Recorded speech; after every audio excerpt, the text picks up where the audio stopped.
এখানে যাবে? চাকরির গাইড করতেছে, আপনি কি পড়াশোনা জানেন নাকি? কোন রকম গ্রাজুয়েশন কমপ্লিট করেছি, চাকরির প্রস্তুতি নিচ্ছি। ভালোই তো। কোন সাবজেক্টে পড়াশোনা করেছেন আপনি? অ্যাকাউন্টিং এ মাস্টার্স। বলেন কি? তাহলে রিক্সা চালান কেন? আসলে ঢাকা শহরে নতুন আইছি তো এখনো চাকরি পাইনি, তাই রিক্সা চালাই। আমি প্রতিদিন সকাল 10টায় ভার্সিটিতে যাই, আমাকে প্রতিদিন নিয়ে যেতে আর দিয়ে যেতে পারবেন? পারবো। তাহলে প্রতিদিন সকাল 10টায় এখানে চলে আসবেন। এই যে এটাই আমার বাসা।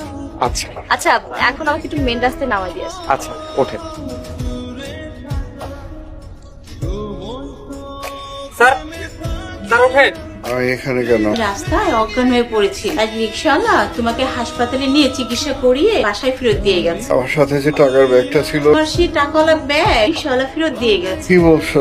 এতগুলো টাকা পাওয়ার পরও টাকাগুলো ফেরত দিয়ে গেছে? হ্যাঁ, এই তুমি সেই লোক না? তোমাকে আমি কোথায় না খুঁজেছি। ইউ অলসো সেভ মাই মানি। তোমাকে পেয়ে আমি এতটা আত্মহারা হয়ে গেছি যে আমি ইংলিশে you have to explain. Sir, আমি অ্যাকাউন্টিং এ মাস্টার্স করেছি। Seriously no sir, I am not kidding.